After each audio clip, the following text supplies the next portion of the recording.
Sepanjang minggu ini, kami menerima serangkaian laporan dan komentar tanpa henti tentang nota kesepahaman dengan Iran. Tidak ada yang pernah melihat dokumennya, namun mereka semua bisa memprediksi bahwa kita sedang menuju bencana berskala Alkitabiah. Kita perjanjian lama, murka Tuhan yang sesungguhnya. Api dan belerang turun dari langit, sungai dan laut mendidih, 40 tahun kegelapan, gempa bumi, gunung berapi, orang mati bangkit dari kubur, pengorbanan manusia, anjing dan kucing hidup bersama, histeria massal. Ya, semua itu membuat adegan film yang tak terlupakan. Para pembasmi Trump benar-benar bersenang-senang. Di Israel, ada kekhawatiran yang semakin besar bahwa Trump mulai meninggalkan semua pernyataannya selama setahun terakhir. Trump itu seperti sekotak coklat. Kamu tidak pernah tahu apa yang akan kamu dapatkan. Dan kemudian dokumen itu akhirnya dirilis dan ditandatangani pada hari Kamis. Asumsi bertemu dengan kenyataan. Jadi, apakah prediksinya salah? Mungkin skala Alkitabiah itu agak berlebihan, tapi mereka tidak salah. Atau apakah mereka memang salah? Saya akan menjelaskannya bersama Anda hari ini, dan kita bisa memutuskan bersama-sama. Ngomong-ngomong, ada analogi Alkitab yang nyata dengan peristiwa saat ini, yang akan saya bahas di akhir episode ini. Jadi sepanjang malam antara Rabu dan Kamis, lanskap media benar-benar berubah total. Permainan tebak-tebakan itu resmi berakhir. Sementara para komentator sibuk di media sosial memprediksi kehancuran total atau perdamaian total, nota kesepahaman dirilis dan kemudian ditandatangani sehari lebih awal dari yang diperkirakan. Donald Trump menandatangani dokumen resmi 14 poin secara daring di Istana Versailles dari sekian banyak tempat, dan itu mungkin sudah menjadi pertanda buruk. Sementara Presiden Iran, Masoud Pezeshkian, menandatanganinya di Teheran. Jadi, permainan tebak-tebakan pun berakhir. Timur Tengah sekarang berada dalam hitungan mundur, 60 hari. Poin-poin utama dari kesepahaman tersebut adalah sebagai berikut. Pertama, pertempuran segera dihentikan di semua lini, termasuk perang di Lebanon. Kedua, blokade laut Amerika Serikat dicabut dalam 30 hari dan Iran harus membuka Selat Hormuz sepenuhnya, sehingga pelayaran menjadi aman dan bebas biaya. Ketiga, Iran setuju secara tertulis bahwa mereka tidak akan pernah mengembangkan atau membeli senjata nuklir, dan mereka harus mengencerkan uranium yang telah diperkaya tinggi di bawah pengawasan PBB. Satu aspek penting adalah bahwa semua kesepahaman ini terikat pada kendali keuangan. Amerika Serikat memberikan keringanan langsung, sehingga Iran dapat mulai menjual minyak mentah lagi. Namun, mereka belum mendapatkan pelonggaran sanksi secara penuh. Itu masih dijadikan sandera.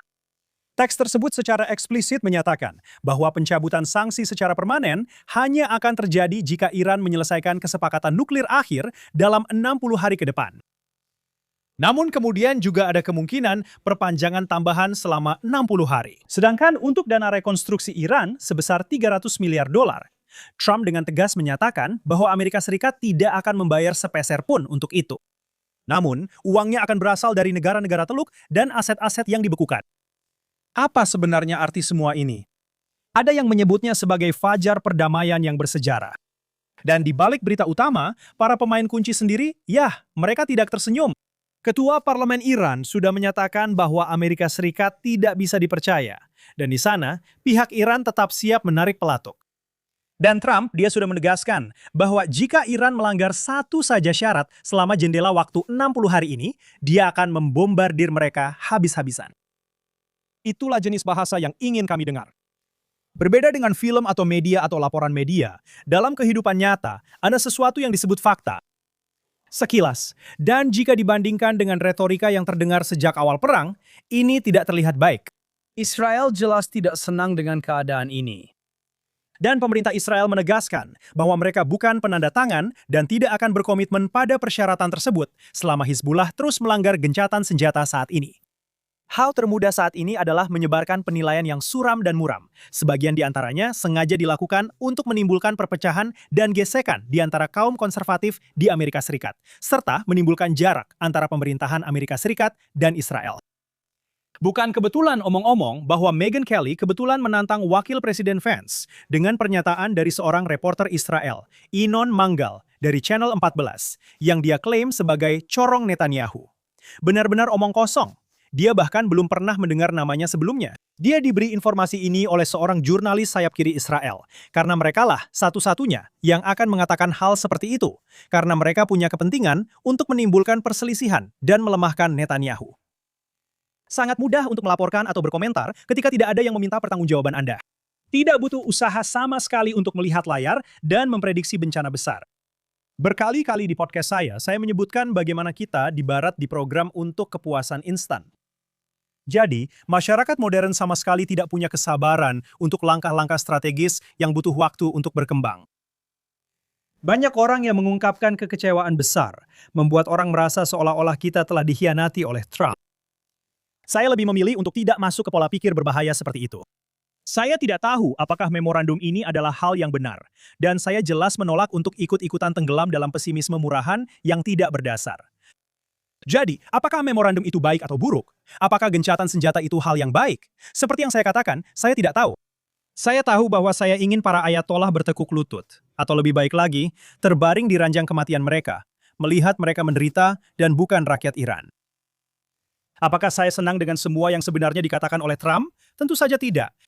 Apa yang dia katakan di Prancis minggu ini tentang Israel dan Lebanon, serta bagaimana menurutnya pemimpin teroris ISIS yang sekarang menjadi kepala Suriah akan menangani situasi itu dengan lebih baik, itu sangat menjijikan. Sekarang saya juga tidak senang dengan cara Israel menangani diri mereka sendiri dengan Lebanon dan dengan Hizbullah. Mereka seharusnya bisa menyelesaikan pekerjaan ini lebih cepat. Ini terus berlangsung tanpa akhir. Dan ketika itu terjadi, hal itu memberikan citra negatif pada masalah besar, dan itu adalah masalah dengan Iran. Saya akan bilang begini, Israel sudah terlalu lama bertempur melawan Hizbullah dan terlalu banyak orang yang terbunuh. Dan Anda tidak perlu meruntuhkan sebuah gedung apartemen setiap kali Anda mencari seseorang, karena ada banyak orang di gedung-gedung apartemen itu, dan mereka tidak semuanya Hizbullah, itu bisa saya pastikan. Dan saya menyarankan kepada Israel untuk membiarkan Suriah yang menangani Hizbullah. Karena sejujurnya, menurut saya mereka akan melakukan pekerjaan itu dengan lebih baik. Saya benar-benar berpikir bahwa berdasarkan hal ini dan hal-hal lain yang dia katakan selama setahun terakhir tentang Israel, dia atau orang-orang di sekitarnya terlalu banyak terpapar atau membaca konten Haaretz atau New York Times. Dan itu sama sekali tidak baik. Tapi ada begitu banyak pertimbangan lain yang harus diperhitungkan. Hanya waktu yang akan membuktikan apakah ini benar-benar menjadi perubahan besar dibandingkan dengan apa yang telah terjadi di masa lalu. Jadi hal terbaik saat ini adalah mengambil langkah mundur dan melihat apa yang sebenarnya sedang dibahas. Ada kesepahaman yang dinegosiasikan untuk masa evaluasi selama 60 hari. Itu adalah fakta.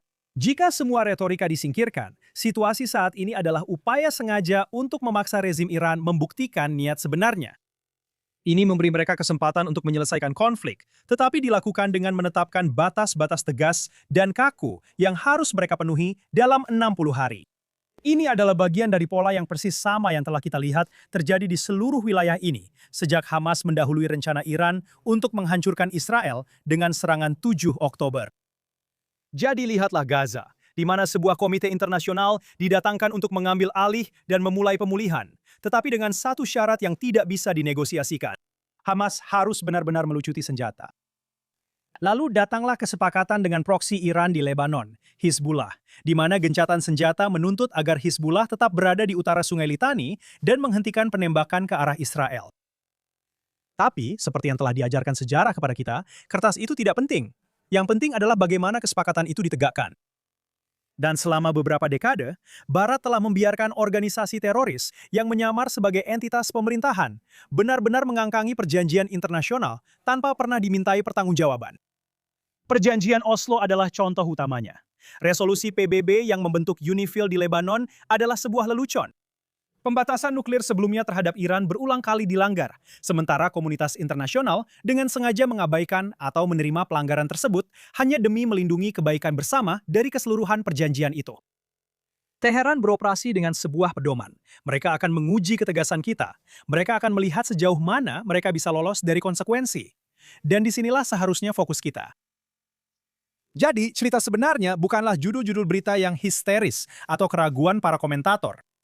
Yang benar-benar penting saat ini adalah bagaimana nota kesepahaman ini ditegakkan, seberapa ketat rezim tersebut mematuhi kewajibannya, dan bagaimana tepatnya Amerika Serikat merespons saat pertama kali Iran melanggar. Dan mereka pasti akan melanggar garis merah itu. Dan dalam hal ini, kita melihat bahwa Trump, baik dalam kasus Gaza maupun Lebanon, Amerika Serikat berpihak pada Israel. Dan karena Israel tidak akan lagi mentolerir dan menerima pelanggaran-pelanggaran tersebut, Amerika Serikat selalu mendukung kami setiap saat. Sekarang, ada di antara kalian yang akan menunjukkan bahwa Trump menyatakan ketidaksenangan atau kemarahan atau apapun yang dilaporkan media katanya. Ya, dia mengonfirmasi beberapa pernyataan tersebut, dan dia juga memberikan beberapa komentar yang tidak biasa, seperti yang saya sebutkan di Paris. Di Israel, ada yang menunjukkan bahwa dia telah bersikap kasar kepada Netanyahu, dan dia juga telah berkata-kata kasar tentang Netanyahu. Tapi memang kenapa? Siapa yang peduli dengan apa yang dia katakan? Yang penting adalah apa yang dia lakukan. Dalam kasus kita, dia tidak menahan Israel. Biden mengklaim bahwa dia mendukung kami pada bulan pertama perang melawan Hamas yang pembunuh dan genosida. Tapi kemudian kami menemukan bahwa pemerintahannya menolak memberikan senjata yang diperlukan Israel, bukan hanya untuk berperang, tetapi juga untuk mengalahkan musuh. Dan dalam satu kasus, bahkan menahan pengiriman senjata yang sebenarnya sudah kami bayar. PBB berjanji akan membatasi Hizbullah di Lebanon dan mencegah kehadiran mereka di selatan sepanjang perbatasan dengan Israel sebagai imbalan atas penarikan Israel dalam resolusi 1701. Begitulah yang mereka katakan. Pada kenyataannya, Hizbullah membangun benteng-benteng bawah tanah di sekitar wilayah tersebut di bawah pengawasan UNIFIL dan bahkan terus-menerus menembakkan rudal ke lokasi sipil Israel yang berada di dekat posisi PBB. Uni Eropa adalah penjamin perjanjian Oslo. Uni Eropa berkomitmen untuk memastikan bahwa PLO tidak melanggar ketentuan perjanjian tersebut. Pada kenyataannya, mereka secara konsisten tidak hanya membiarkan otoritas Palestina, tetapi juga secara aktif mendorong perluasan kota dan desa Arab ke wilayah-wilayah yang menurut perjanjian seharusnya diperuntukkan bagi Israel. Belum lagi pelanggaran mendasar berupa pengakuan terhadap negara Arab sebelum mereka bahkan menyelesaikan kewajiban mereka sesuai perjanjian. Dan jangan buat saya mulai membahas organisasi-organisasi yang berafiliasi dengan PBB, seperti UNRWA, yang dibentuk untuk meningkatkan kehidupan para pengungsi Arab dari Perang 48 dan membantu pendidikan mereka. Padahal dalam praktiknya, mereka justru mendorong kekerasan, di mana setidaknya 100 anggotanya sendiri tercatat membantu kekejaman yang dilakukan oleh warga Gaza pada 7 Oktober. Mereka mengatakan mengumumkan satu hal yang jelas, lalu melakukan kebalikannya. Trump akan mengatakan apa yang harus dia katakan, dan kami di Israel akan melakukan apa yang perlu kami lakukan. Jadi, sudahlah dengan apa yang Trump katakan atau tidak katakan. Kemunafikan begitu banyak orang, terutama media, benar-benar luar biasa. Mereka yang mencela, mengkritik Trump di setiap kesempatan, setiap postingan media sosial, dan setiap suku kata dari apapun yang dia katakan. Seperti Statler dan Waldorf, kalian tahu, sepasang kritikus pemarah di balkon acara Muppet dengan pendapat mereka yang merengek, terlalu negatif, dan kecenderungan mereka untuk terus-menerus mengejek orang lain. Atau membuat komentar relevan seperti ini, dan saya kutip, pesimis? Tidak. Saya sebenarnya seorang optimis. Saya secara optimis percaya bahwa keadaan semakin buruk. Kedengarannya seperti laporan media saat ini. Saya lebih memilih 100 Donald Trump yang memimpin Amerika Serikat, terutama saat menghadapi musuh peradaban seperti sekarang ini, daripada satu pun dari para pengecut yang menjabat sejak Obama. Saya lebih memilih malam epic, di mana orang Amerika merayakan UFC 250 di halaman Gedung Putih dengan pertunjukan udara dari angkatan udara terbaik di dunia, daripada melihat gambar militer Amerika Serikat melarikan diri dari Afghanistan sambil meninggalkan pasukan dan sekutu Amerika. Tentu saja, media dan para munafik di pihak kiri mengeluhkan acara tersebut. Ada kebohongan, kebohongan besar, dan kemudian ada kaum kiri. Mereka tidak pernah mempermasalahkan hal ini ketika itu terjadi di halaman Gedung Putih, menampilkan citra Amerika Serikat yang lemah, menyimpang, dan bingung. Tidak mengherankan jika mantan Presiden Obama mengatakan hal ini tentang situasi di Iran. Jika dilihat kembali, ini menjadi pengingat bahwa dalam banyak masalah kebijakan luar negeri yang sulit, anggapan bahwa kita bisa memaksakan kehendak atau membombardir demi mencari solusi, terkadang memang terlihat menarik, tetapi faktanya adalah meluangkan waktu untuk menjajaki jalur diplomasi dan menjajaki semua kemungkinan untuk mencapai kesepakatan yang mungkin tidak menyelesaikan 100% masalah, tetapi bisa menyelesaikan 80 atau 90% masalah. Sambil menghindari keharusan untuk berperang. Kita seharusnya sudah belajar dari pelajaran itu sekarang, tapi sepertinya setiap beberapa waktu kita harus belajar lagi pelajaran yang sama. Inilah sikap kalah dan pesimis seperti ini yang mendominasi Amerika Serikat saat dia menjadi presiden. Bahwa kedutaan di Libya diserbu dan duta besarnya ditangkap oleh gerombolan pembuluh Islam yang kejam, yang memperkosanya secara beramai-ramai dan menyeret tubuhnya keliling kota Tripoli. Jelaskan peristiwa itu. Apakah Israel juga menyeretmu ke dalamnya? Dokumen itu bahkan belum ditandatangani. Namun pada hari Selasa, Perdana Menteri Inggris Starmer sudah membicarakan terobosan dan merencanakan bagaimana mendapatkan keuntungan dari rezim di Iran. Harga minyak sudah mulai turun, jadi saya mengerti mengapa dia begitu bersemangat. Begitu juga dengan harga wig dan toupe. Tampaknya sumber pendapatan utama Iran telah bergeser dari minyak ke produk rambut.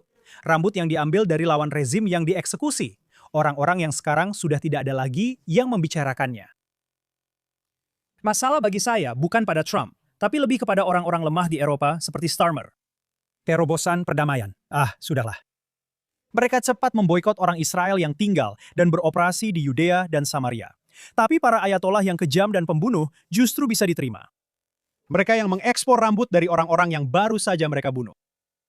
Seperti Prancis yang memblokir senjata Israel di pameran yang mereka adakan di Paris. Tapi mereka justru menyambut pemimpin Suriah yang kejam dan berhaluan ISIS dengan kehormatan besar di Prancis tahun lalu. Kita sedang berhadapan dengan sekelompok munafik, negara-negara yang rela bertekuk lutut dan menjilat kepada rezim dan kelompok Islamis fanatik agama yang kejam dan penuh pengkhianatan. Mereka dengan senang hati akan pura-pura tidak tahu, menandatangani kesepakatan, dan berpura-pura bahwa para pelaku ini adalah mitra yang sah. Namun, begitu negara Yahudi berdiri untuk menghilangkan ancaman langsung terhadap warganya, mereka akan langsung berpura-pura bermoral soal orang Yahudi. Bahkan ketika musuh-musuh kita memuliakan kekejaman mereka, dan dengan jelas menyatakan niat genosida mereka terhadap kita, belum lagi niat genosida mereka terhadap kalian. Jadi, tidak mengherankan jika kita melihat pola yang sama terulang di seluruh Barat. Kamu melihat para orang bodoh yang benar-benar tidak tahu apa-apa, ini ikut saja dengan masa yang sakit, berusaha keras menunjukkan kepada dunia bahwa mereka mengikuti narasi terbaru yang sedang tren. Aktris Helen Mirren angkat bicara tentang Israel minggu ini setelah disebut sebagai Zionis jahat dalam sebuah serangan verbal yang kembali muncul secara online. Tidak, dia angkat bicara bukan untuk membela Israel, tapi untuk menyelamatkan dirinya sendiri dari para pembenci. Dia, dan saya kutip, berkata seperti ini. Kekuatan jahat sedang bangkit di mana-mana, bahkan di negara seperti Israel. Bagaimana mungkin kalian bisa mengulangi tindakan yang pernah dilakukan kepada kalian sebagai sebuah bangsa kepada orang lain, katanya. Dan dia menambahkan, oleh karena itu, pembentukan Israel adalah momen yang sangat penting, meskipun mungkin dilakukan dengan cara yang benar-benar salah, di tempat yang salah. Di mana kau ingin kami mendirikan negara? Kau bodoh. Saya tidak tahu, tapi sesuatu memang harus terjadi setelah kengerian itu, katanya. Perbandingan yang keji dan hina. Siapa orang-orang yang dia bicarakan? Mereka adalah putra dan putri kita. Kau pengecut dan menjijikan. Orang Inggris menyedihkan yang hina. Untuk dia, aku rasa aku akan membuat penghargaan khusus yang akan diberikan mulai sekarang. Penghargaan GF Yourself. Untuk referensi tentang Israel yang tidak berkelas, pengecut, dan bodoh. Dan dia bisa menambahkannya ke penghargaan-penghargaan tak berarti lain yang sudah dia terima. Baiklah, mari kita tenang. Dan saat kita menutup acara hari ini, aku ingin melihat kembali sebuah kisah dari kitab suci, dari Alkitab. Dan kali ini adalah kisah tentang beban kepemimpinan yang mutlak dan harga mahal dari kemenangan yang tidak tuntas. Aku berbicara tentang raja pertama Israel, Raja Shaul, Raja Saul. Ketika Shaul naik ke tampuk kekuasaan, dia membawa pengabdian dan cinta total dari rakyatnya ke atas tahta. Dia memiliki fisik yang mengesankan, kuat, dan sangat bertekad. Shaul adalah pemimpin yang telah diminta oleh bangsa itu, yang diberi mandat tunggal dan sangat penting untuk membela bangsa Israel, dan sepenuhnya melenyapkan ancaman eksistensial paling kejam, yaitu orang-orang Amalek. Instruksi ilahi yang diberikan kepada Shaul melalui Nabi Samuel bersifat mutlak. Itu bukanlah mandat untuk jeda diplomatik atau gencatan senjata lokal. Itu adalah perintah untuk penghancuran total dan mutlak terhadap musuh. Shaul diperintahkan oleh Tuhan untuk tidak menyisakan apapun dan siapapun. Shaul pergi berperang, bertempur, dan meraih kemenangan militer besar. Bagi pengamat biasa, itu tampak seperti kemenangan total. Tapi Shaul memutuskan untuk membuat perhitungan. Dia memutuskan bahwa 90% dari misi itu sudah cukup baik. Shaul membiarkan Raja Agag tetap hidup, penguasa orang Amalek, bersama dengan harta dan ternak terbaik milik musuh. Dia memilih kompromi daripada penyelesaian. Dia membiarkan pemimpin musuh tetap hidup, berpikir bahwa dia bisa mengatur akibatnya dengan caranya sendiri. Ketika Nabi Samuel menegurnya, Shaul tidak melihat masalahnya. Dia dengan bangga menyatakan, "Aku telah melaksanakan misi itu." Sekarang, seperti setiap pemimpin besar, dia juga punya kekurangan. Pemimpin juga manusia pada akhirnya. Masalahnya adalah ketika kekurangan itu membuatmu gagal menjalankan perintah Tuhan yang jelas. Dan dalam ranah bertahan hidup secara eksistensial, ketaatan setengah-setengah sama saja dengan ketidaktaatan total. Dengan gagal sepenuhnya menghilangkan ancaman saat dia punya kesempatan, memilih untuk tidak menjalankan misi yang diberikan Tuhan kepadanya, Shaul kehilangan legitimasi untuk memerintah. Mahkota itu dicabut dari garis keturunannya saat itu juga. Yang lebih parah lagi, sejarah kemudian mengungkapkan kepada kita tragedi sejati dari kemenangan yang tidak lengkap ini. Berabad-abad kemudian, seorang keturunan langsung dari Raja Agag yang dulu diselamatkan itu, seorang pria bernama Haman, bangkit dan berusaha melakukan genosida total terhadap bangsa Yahudi, kali ini di Persia. Ancaman yang dibiarkan hidup pada generasi Saul tumbuh menjadi mesin kehancuran bagi generasi berikutnya. Sejarah tidak mentolerir setengah-setengah. Sejarah mengajarkan kita bahwa ketika kamu berhadapan dengan kejahatan, dengan musuh yang brutal dan haus darah, kemenangan yang tidak total hanyalah undangan bagi keturunanmu untuk kembali berperang dalam perang yang persis sama besok. Saya serahkan kepada Anda untuk menarik kesimpulan sendiri tentang hal ini. Pikirkanlah hal ini saat Anda memasuki akhir pekan. Saya Daniel Siman, terima kasih telah bersama saya hari ini. Bergabunglah lagi bersama saya lain waktu di Straight Up dari Studio TV JNS di Yerusalem, ibu kota internal bangsa Yahudi di Israel.